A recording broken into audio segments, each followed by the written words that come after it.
thank all of you for coming out tonight, and I especially want to thank the organizers for inviting me to lead off the 7th season of Nerd Night. And I am super excited to be here to talk about a topic that I find I'm very passionate about, which is startup business models. Now, I am a finance professor here at the University of Amsterdam, and one thing you should know about professors is that we have a lot of opinions, and we love to hear ourselves talk. But when I talk to my friends, I try to share my opinions about startups. After a few minutes, they just tell me that I got this professorly tone, and they stop listening to me. So lucky for me, though, I have a captive audience now for the next 20 minutes. So I'm very much looking forward to it. This is a finance talk, so there is going to be, I warn you, the requisite amount of spreadsheets and stock prices. But I'm also planning to slip in some references to the Care Bears, the down dog yoga pose, and the pancake boat up at NDSM. So to start off with, just a quick show of hands. How many of you have a business of your own or have at some point thought about starting your own business? Okay, so there's a pretty decent number of people. So what we're going to talk about today is, I have 3 goals basically. First, to give you a simple overview of how the finance industry values startups. Number 2, I want to focus on an often overlooked factor related to the cost structure of startups. And number 3, I have a few examples of current startups, high-profile firms that I want to discuss their business model a bit more carefully.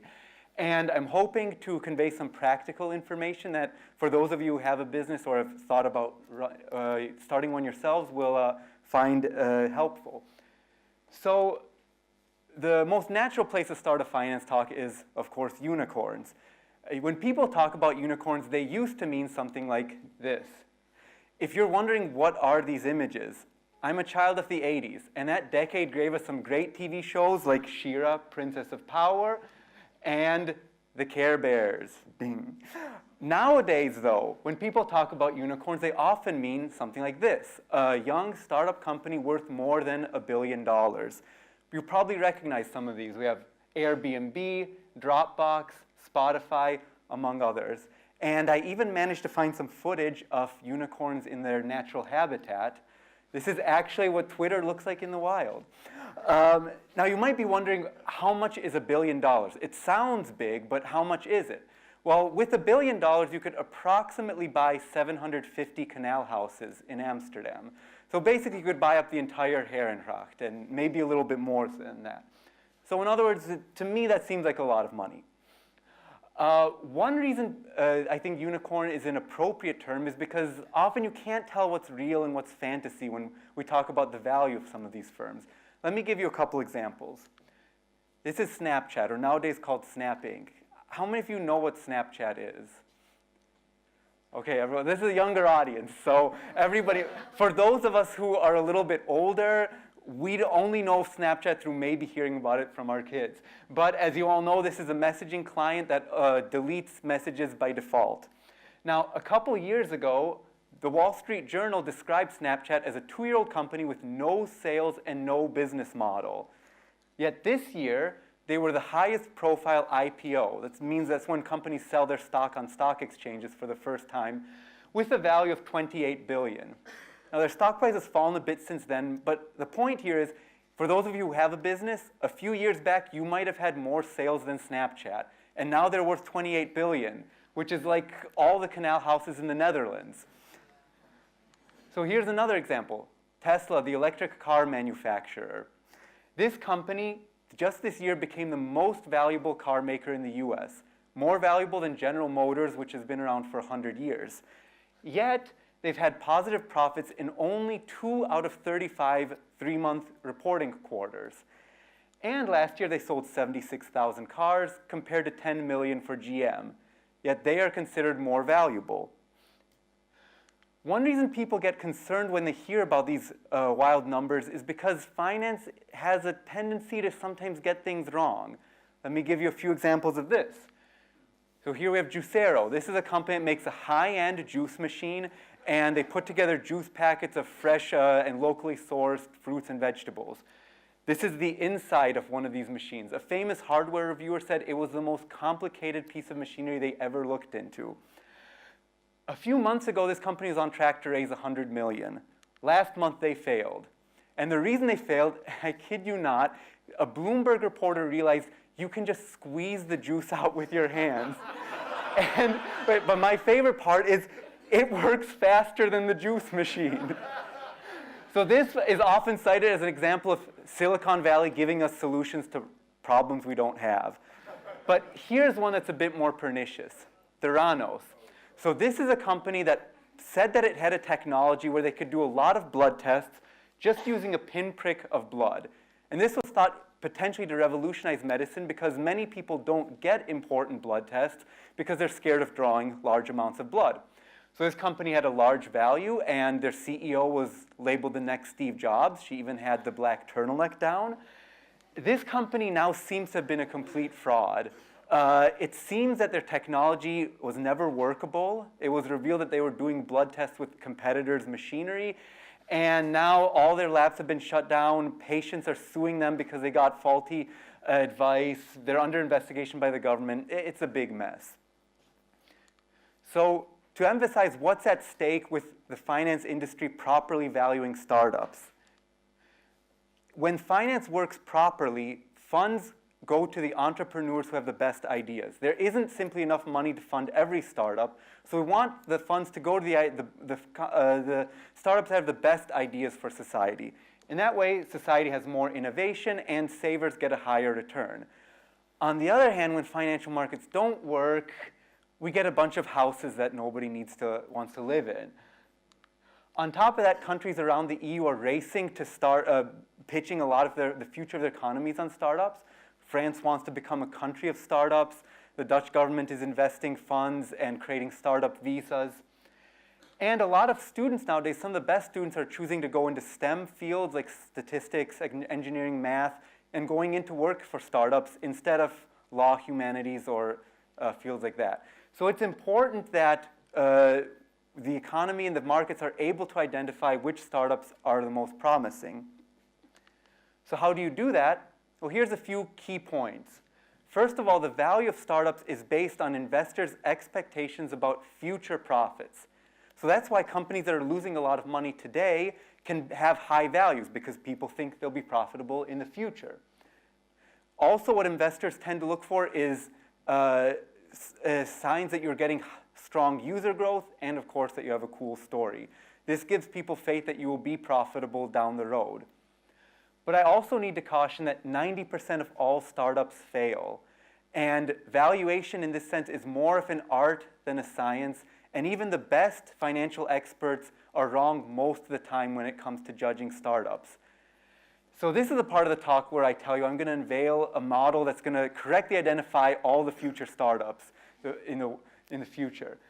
Well, I'm sorry, but another thing you need to know about professors is we never like to take a clear stand on anything. We'll analyze from all sides and talk for hours, and in the end, you don't have a simple answer. And it's especially true of economists, because we invent it on the one hand and on the other hand. When I first started working as a finance professor, some of my friends excitedly asked me for investment advice. And they would come up to me and ask, can you point me to some stocks that are going to get a high return at low risk? And I put on my professor hat, and I gave them a long lecture about how you can't have high returns without risk, and markets are relatively efficient, so those companies would have been bought up a long time ago. So in the end, just invest in index funds. And my friends never asked me for investment advice again. So how does this work in practice? This is an example of a valuation model in real life. I'm not going to make you go through all of this. Here's a simple example. It basically does the same thing. So this is our first spreadsheet with 6 different, that shows numbers for the next 6 years. And we are writing down the projections for sales and the company's costs, both the fixed costs of running the business and the variable costs per unit sold. And then we just take the sales minus the costs to calculate profits. Now, I've left out a few things like taxes and depreciation. That would be a topic for a whole nother lecture, and believe me, it would be less exciting than this one. So I'm going to just simplify it to say that you want to calculate your sales minus your costs. Once you've projected your profits for the next few years, then you add them all up to calculate the startup's value.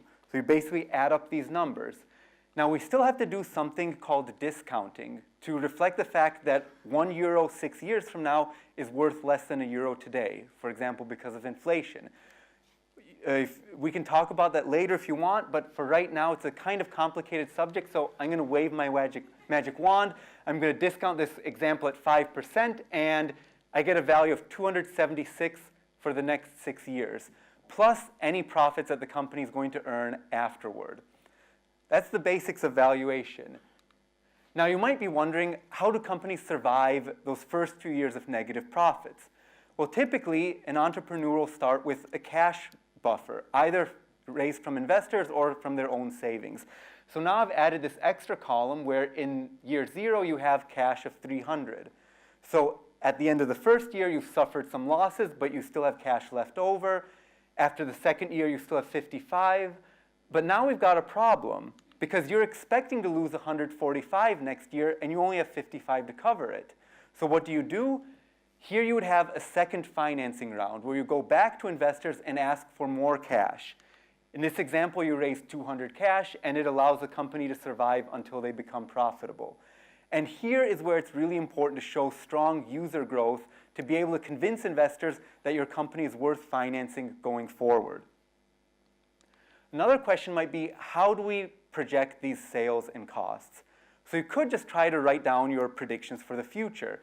But that's not going to work so well because the future is really hard to predict. So what finance professionals will typically do, they will find a comparable firm. That's a firm like maybe in the same industry as your startup or with a similar business model, but more established. They'll collect data on that firm's sales growth and costs and then apply it to your own business. So if this is the comparable firm's sales path, then you can say that in your case, your firm could raise sales by 80% in the second year, then your sales will double, and so on. And you can do the same thing with sales. Figure out the cost to sales ratio of comparable firms, and then from your own sales, you can estimate your costs. And from that, you have a potentially more accurate estimate of profits, which you then add up to calculate the value. Even here, though, I have to emphasize this is, again, quite subjective. It's not always easy to find a comparable firm, especially if you're doing something very innovative. So that's the basics of startup valuation. Now, point number 2, the importance of scaling costs. As I've shown you in the past examples, startups often start off with negative profits, which means the costs are bigger than the sales. And now, I get that it's exciting to focus on user growth. Like how many people have downloaded my app last month? That's the sexy thing. But my point here is, if you have many, many users, it's not going to help if your per user costs stay high. You will still be unprofitable. So the key question is, as your business gets bigger, does your cost of providing the product to each customer decrease as the business grows? That's the idea behind scaling costs. And let me give you an example that hopefully is relatable to all of you, which is, let's pretend you're running a yoga studio. So your yoga studio has 10 participants, paying 10 per class, and you're paying some rent. Those are your costs. Right now, we've got a problem because your rent is bigger than your revenues, so you have negative profits. So how to increase profits? Any ideas? Increase the fee. Okay, that could potentially drive people away, but it might work, but other ideas? Sell drinks. Sell drinks, okay, I don't know how it's going to mix with yoga. The couple ideas I had in mind were you could recruit more students, or you could hold more classes. But I guess selling drinks is maybe the simpler way to go. Bear with me, though. What would happen to your costs if you do this? Well, first of all, recruiting more students. Now you have 20 students, each paying 10. But now imagine 20 people all in a tiny room doing down dog. It might get a little bit tight. So you need a bigger space. That means your rent is going to go up. So your costs might still outstrip your revenues. What about holding more classes? Now we have 2 classes, each with 10 people. So the class size can remain small, your rent. But now the question is your rent fixed? Or are you paying rent by the day or by the hour? If it's the latter, then your rent is going to go up each time you hold another class. again, your costs might not scale. So what does it mean for your costs to scale? You teach many more students for a small rent increase, or you have a fixed term rent, which means you can hold more and more classes and your rental costs stay the same. If you have that type of setup for your business, then your costs scale and you can become profitable as you grow.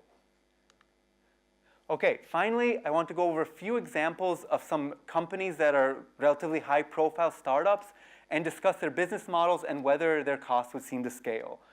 First company, Groupon. Now, if you haven't heard about this company, there's a fairly good reason why.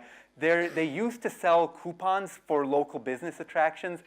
Around the time of the financial crisis, there was this craze to get into coupons. They were, however, displaying very fast growth for a short time period around 2010.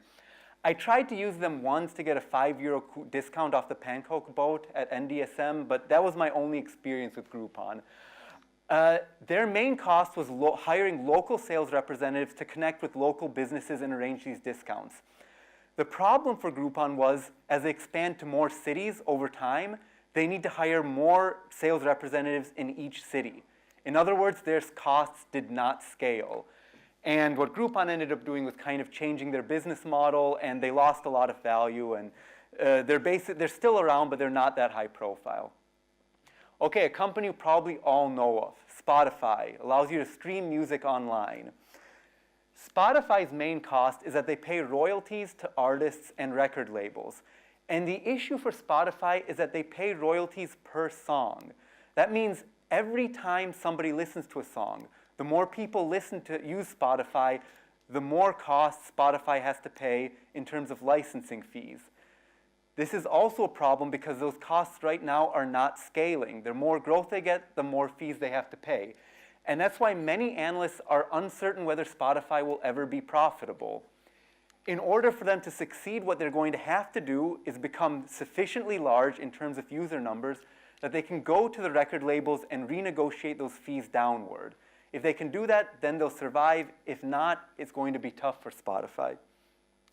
Final example, Uber/self-driving cars. The idea here is that many of us who own cars, the cars mostly sit in a parking lot or a garage not being used. So if you think about how people go to work, and now I know this is Amsterdam, so you ride a bicycle, but if you can imagine somebody who lives in Purmerend, they probably get in their car at 8:30 every day, they drive for half an hour to work, their car is parked from 9 to 5 in the company parking lot, they get back into the car at 5, they drive it back to work, back home, then it's parked in their garage from 5:30 until the next morning. So most of the time the car is sitting unused. And the idea behind automated driving, one of the ideas is that we could save money by having cars pick up people, drive them to work, drop them off, go pick up somebody else, drop them off, and so on. So the main cost is the cost of buying and maintaining cars. Right now, every person has their own car. And we could potentially cut those costs down if we have self-driving cars shuttling people around. Now, the problem that most people don't talk about is that all of us go to work at more or less the same time, and we leave work at more or less the same time, which means that we will need the same one car per person around rush hour. Another way to put this is there's a reason why your car is sitting unused at 3 a.m. It's because most of us are sleeping. So if every person still needs a car at rush hour to drive them back to work and home, then this is another business model that's not going to scale. So the question of whether this is going to work or not, one potential solution would be more efficient carpooling during rush hour, maybe changing how people work, but it's not completely clear that this is actually going to happen in the short term. So I want to conclude and leave you with this quote from the famous Yogi Berra: "It's tough to make predictions, especially about the future, but your costs are relatively easy to calculate, project forward, and to control." So thank you very much.